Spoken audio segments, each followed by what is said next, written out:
Índices pares, não quer dizer que a função é par, mas índices pares, porque depende do alfa, tá certo? E alfa depende desse lambda, né? Então, se você começar em x1, tá certo? Se alfa for 1, por exemplo, né? É ímpar, né? Mas o que importa é que é de A0 a 2. É ruim escrever aqui, né? Deixa eu escrever aqui. Você vai ter A0, né? A2, A4, né? X elevado a alfa, né? X elevado a alfa mais 2, é isso? É assim que é, né? X elevado a alfa mais 4, né? Tá? E no outro caso você vai ter A1, A3, né?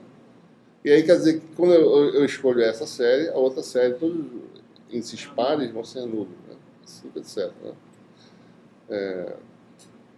Então, x elevado a alfa mais 1, né? X elevado a alfa mais 3, x elevado a alfa mais 5. Observe que essas coisas dependem do alfa, né? Um alfa igual a 1 aqui gera uma série x1, x3, x5. Né? Um alfa igual a 0 aqui gera x1, x3, x5. Então, essas coisas são equivalentes, certo? Basta escolher uma das duas. Dá o mesmo resultado. Né? Ou seja, em resumo, né? A equação que nós temos aqui, certo? Lembrando, né? Lambda é o alto valor associado a quem? Ao fator de escala azimutal, certo? E a potência, né, de mais baixa ordem, que depende desse alfa, depende desse alto valor, certo? As soluções para alfa são mais ou menos esse alto valor, lambda, tá? Certo? E aí você, bom, ou seja, sabendo isso, né, nós temos duas soluções e espera-se que essas soluções sejam independentes, porque a equação diferencial é a equação de segunda ordem, né?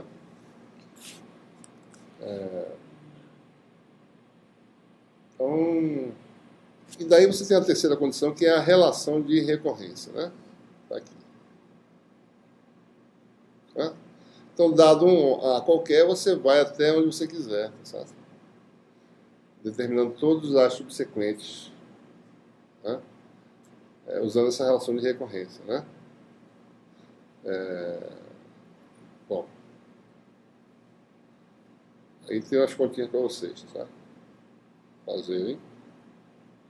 Olha, não é complicado, é só sair substituindo, você está num determinado I, certo? Vai subtraindo 2 até chegar no I igual a zero, certo? Né? Como a gente começou de A0, todos os I são pares, né?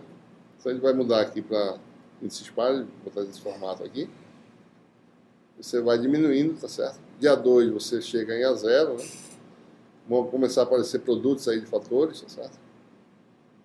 Começa a aparecer essa coisa toda aí. Aparece um produtório aqui embaixo, certo? Lambda é o alto valor, né? Associado à variação azimutal, certo? Né? Mas aí, essencialmente, a gente obtém todos os coeficientes de função do A0, certo?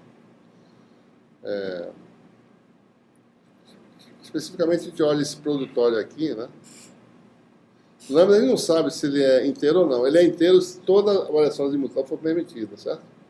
Então, isso que é importante sempre estar lembrando o que é o significado dos autovalores e depois a forma da função que a gente vai ter, né? Mas o significado dos autovalores, né? Lambda inteiro quer dizer isso aqui tudinho fazendo parte da região de interesse do problema, certo?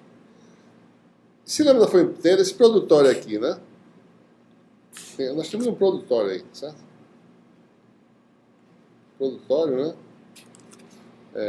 N igual a 1 até J, lambda mais N, né? Isso aqui é lambda mais 1, né? Lambda mais 2, etc. Lambda mais até o valor final de J. Isso aqui, se lambda fosse inteiro, né? Seria o fatorial, certo? Seria m mais j fatorial sobre m fatorial, né? Onde m é o sobre m fatorial, porque aí daria m mais 1, m mais 2, m mais j, etc. Certo? Se ele não for inteiro, a gente vai usar a função que permite calcular esse produtório, qualquer que seja o valor de lambda, né? Real ou não, aliás, inteiro ou não. Bom, mas por fator inteiro, a gente vai usar muito essa situação, né? Esse é o tipo de coeficiente que aparece fatoriais, né? Pode facilmente calculados.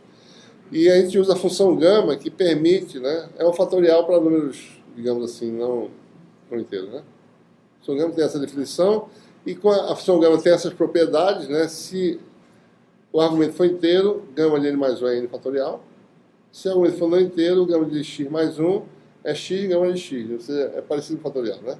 Então você pode... É um produtório, tá certo? Você pode ir subtraindo aí uma unidade e chegando onde você quiser. Mas a definição mais geral, certo? Então esse produtório aí quer dizer a função gama, né? Com essa propriedade aqui, esse produtório dá exatamente essa razão. Tá? Certo?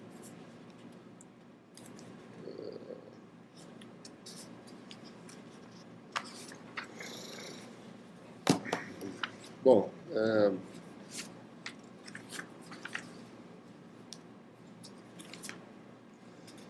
bem, então a solução em termos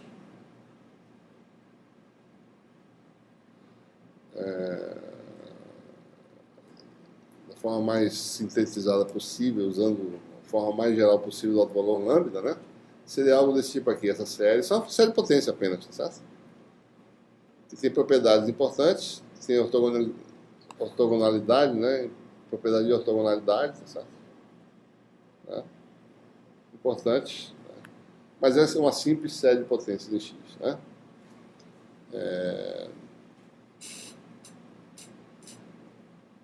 Por exemplo, né? Se eu... x é muito pequeno, por exemplo, certo? Supõe esse número positivo, né? O termo dominante é esse termo aqui, certo? Então, essa função aí para x pequeno é basicamente o primeiro termo, né? O termo dominante, certo? Então, tudo bem. Porque os outros termos se tornam muito pequenos, certo? O número menor que 1 elevado à potência cada vez maior é muito pequeno. Então, o primeiro termo é quem vai dominar, né? Bom, e a normalização dessa função é feita escolhendo esse fator da frente aqui, que está em evidência, igual a 1, né? Observe que ele não falou nada sobre quem é a zero, então ele pode escolher qualquer coisa e a gente gera essa função chamada função de Bessel, primeiro tipo, primeira espécie, de ordem lambda, né? Certo? Que tem essa forma aí, certo? Ou seja, J índice lambda, né?